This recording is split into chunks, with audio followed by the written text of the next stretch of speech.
Alfred Hitchcock. Una vez más los electrones estimulan su pantalla, trayéndole una nueva imprevista porción de misterio, una pizca de comedia y un balde de comerciales, todo sazonado por algunos comentarios irrelevantes del anfitrión. Espero que no les indigeste.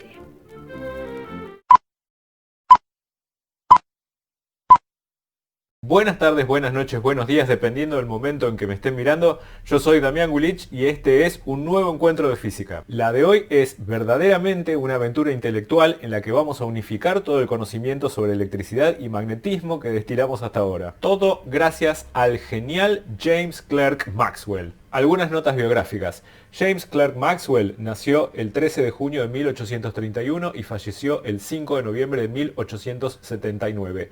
Él era escocés y se especializó en el campo de la física matemática. Maxwell tomó todo el conocimiento previo sobre electricidad y magnetismo y usó su sólida formación matemática para describir formalmente todos estos fenómenos. En este encuentro y en el próximo vamos a hablar de él. En particular, su trabajo se basó en el del genial Michael Faraday, de quien ya hablamos antes.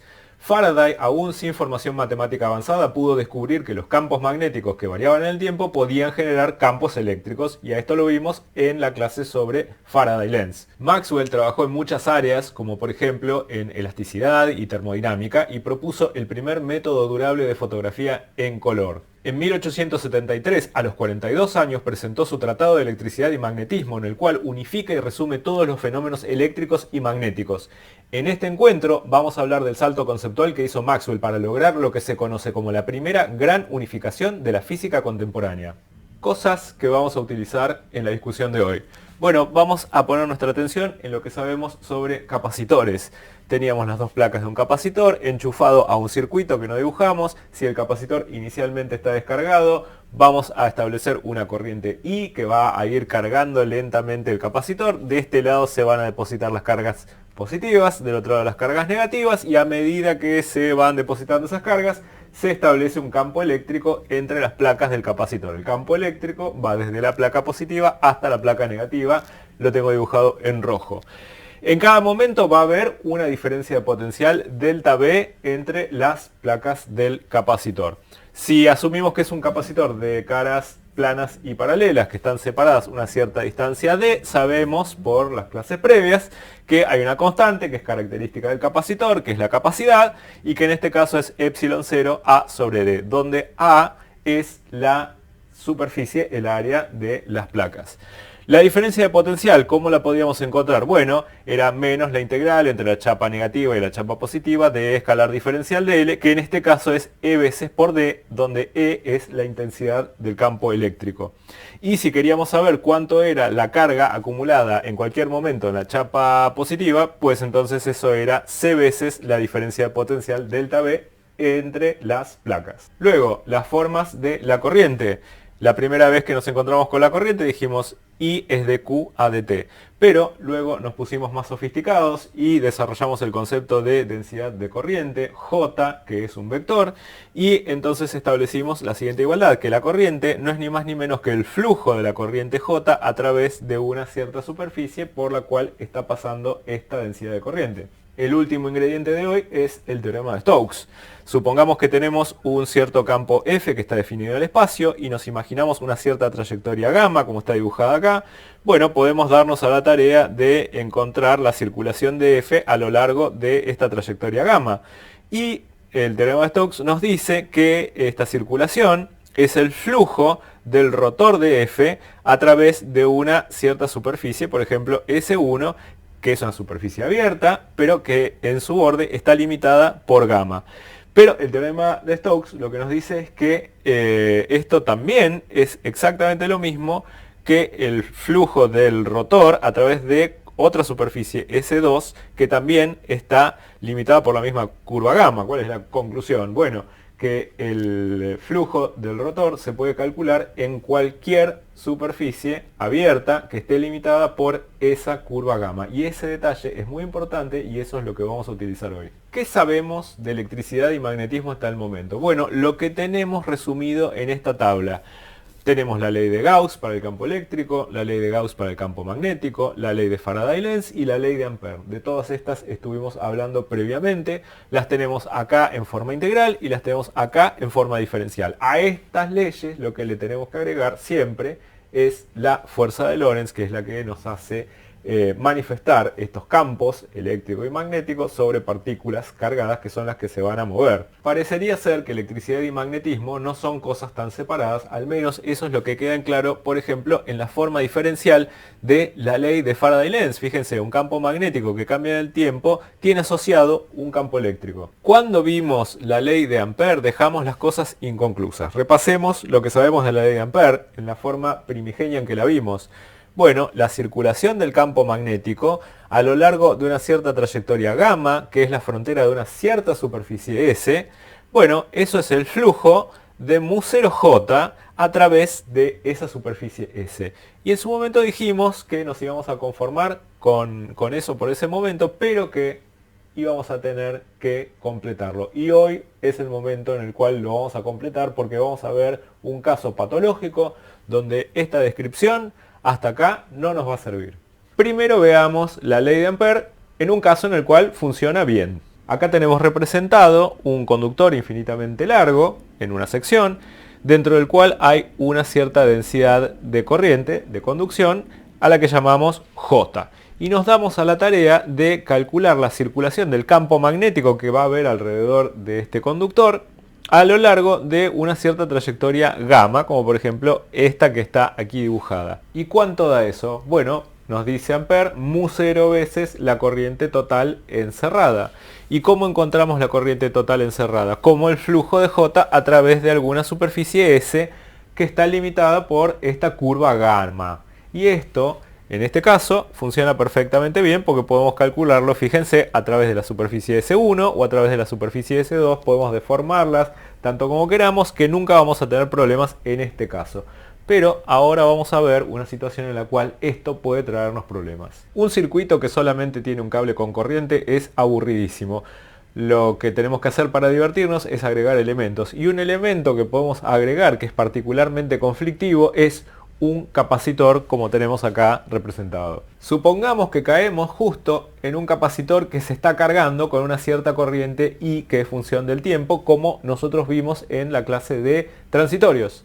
La densidad de corriente de conducción es, entre las chapas del capacitor, 0, porque no tenemos el conductor por el cual está pasando la corriente. Tenemos una corriente, por lo tanto vamos a tener un campo magnético. ¿Podemos calcular la circulación del campo magnético? Sí, podemos calcularla, por ejemplo, a lo largo de una cierta trayectoria gamma, como esta que está acá dibujada.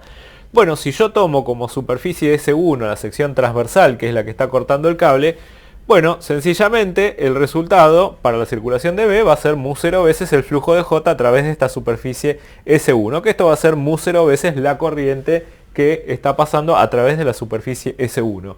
Pero si ahora hacemos el salto y deformamos esta superficie S1 hasta convertirla en la superficie S2, que ahora pasa entre las chapas del capacitor, tenemos un problema porque J entre las dos placas del capacitor es 0 y por lo tanto en esa superficie el flujo va a ser 0 y la ley de Ampère nos falla, nos explota en la cara. Yo sé que seguro en sus casas están todos totalmente conmocionados con lo que les acabo de decir y que deben estar preguntándose quién puede resolver esto. Un genio es el que puede resolver esto, James Clerk Maxwell. Maxwell lo que propone es analizar fríamente este problema y decir lo que uno conoce de los componentes que está utilizando. Por ejemplo, supongamos que tenemos un capacitor de placas plano paralelas, que el área es A, que la separación entre las placas es D, como esto que está acá dibujado. Bueno, se pregunta Maxwell cuál es la carga Q que hay depositada en la placa positiva. Bueno, eso es C veces por delta B. Pero la capacidad la conocemos, es epsilon 0 A sobre D. La diferencia de potencial la podemos calcular, ¿como qué cosa? Como E veces por D. Así que eso lo podemos reemplazar. Podemos notar que podemos simplificar la distancia D. Así que esto queda como epsilon 0 E por A. Pero esta cantidad E por A la podemos entender ahora como un flujo. ¿De qué cosa? Del campo eléctrico a través de una superficie S2. ¿Y cuál es la superficie S2 que considera Maxwell? Bueno, esta superficie que está justo entre las placas y que está limitada por una cierta curva gamma. Ahora relacionemos esto con las cosas que sabemos de este problema. Por ejemplo, podemos calcular la corriente que está circulando en el proceso de carga de este capacitor.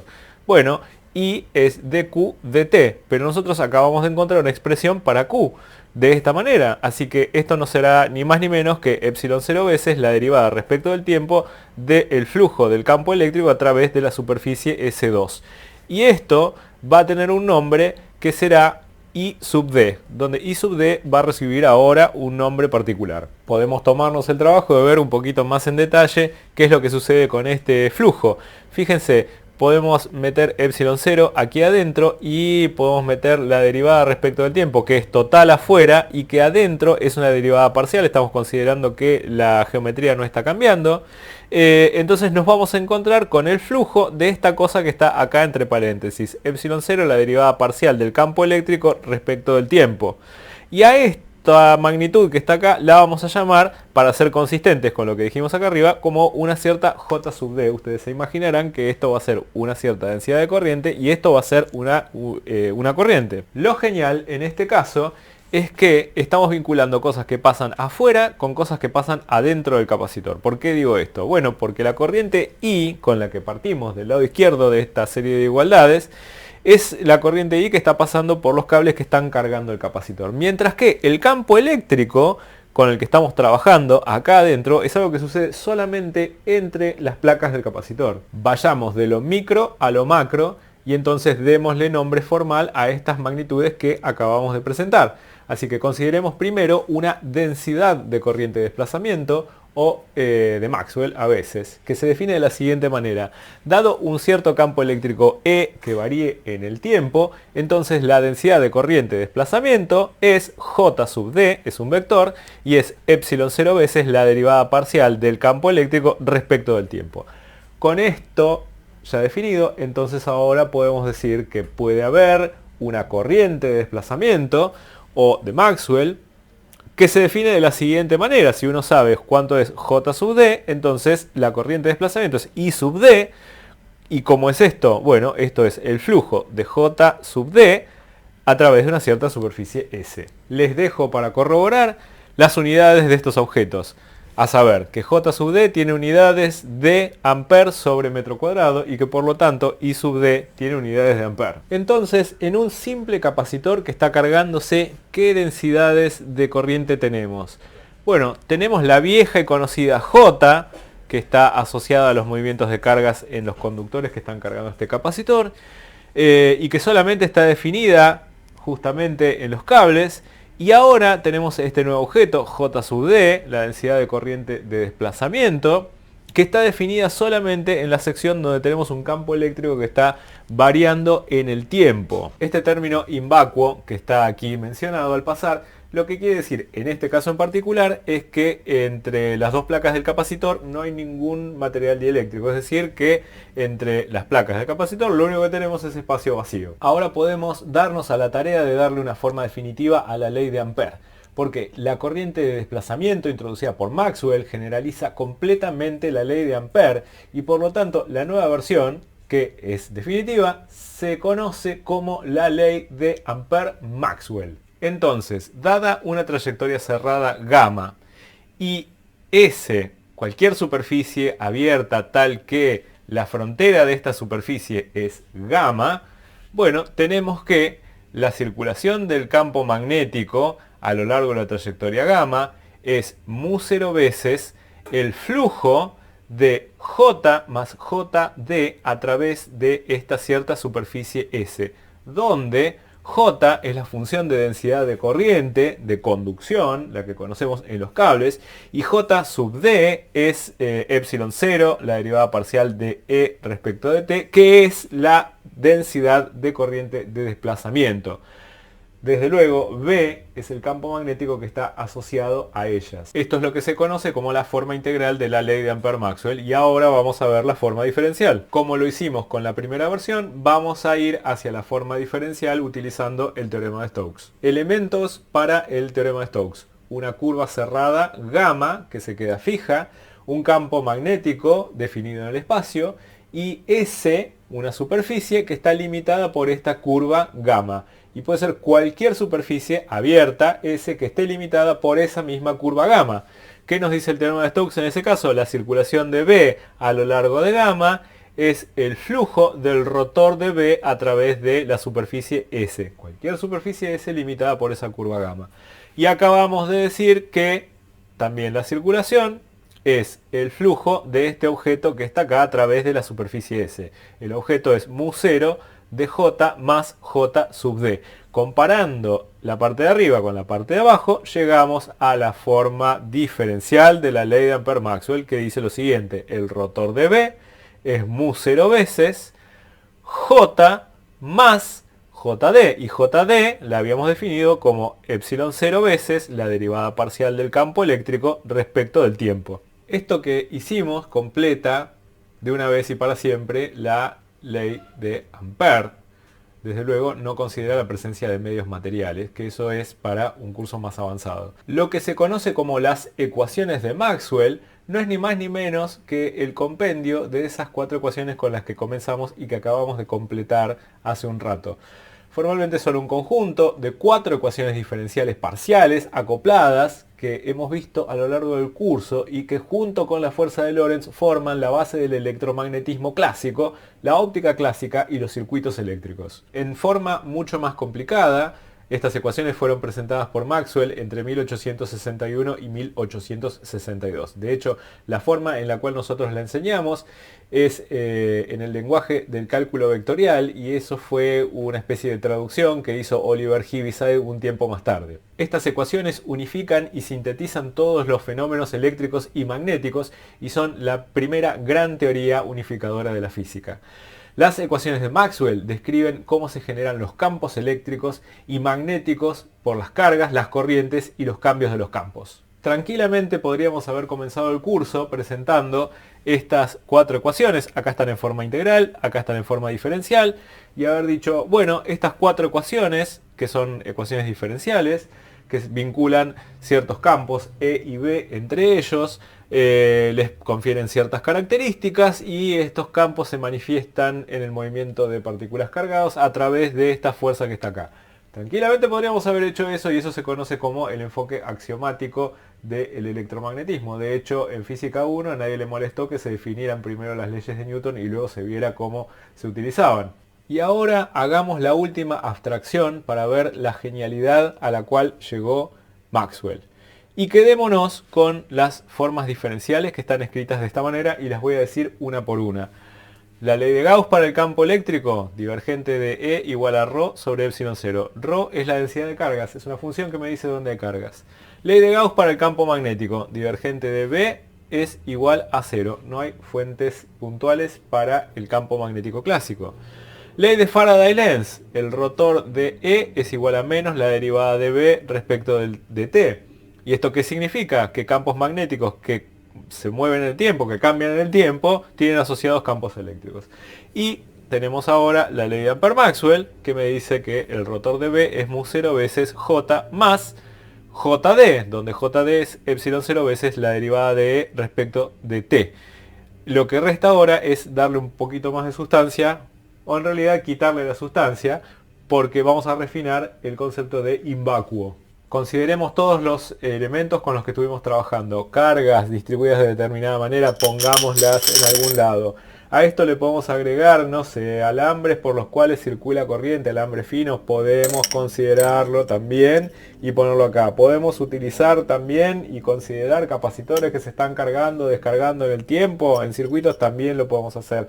Podemos considerar enrollamientos de corrientes, también los podemos considerar. Todas estas cosas causaron campos y es decir, le dieron propiedades al espacio. Así que consideremos todas estas cosas conceptualmente juntas en alguna región acotada del espacio y dejémosla en algún lado por aquí y enfoquemos entonces nuestra atención en una región del espacio que tiene propiedades conferidas por todas esas porquerías que están ahí guardadas, pero que acá no están presentes. Es decir, consideremos una región del espacio en la cual estamos al vacío, no hay cargas ni quietas ni moviéndose, no hay corrientes, ni nada por el estilo. A esto lo voy a considerar el planteo invacuo.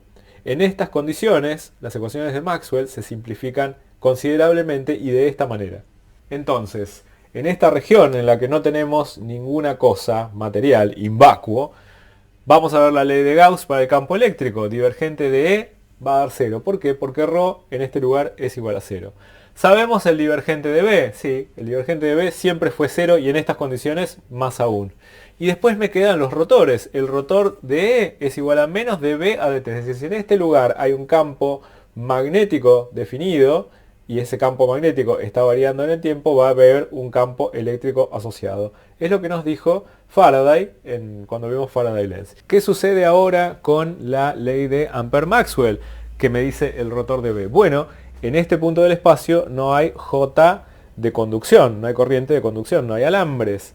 Y lo único que sobrevive es el término que está asociado a la corriente de desplazamiento. En este caso la densidad de corriente de desplazamiento.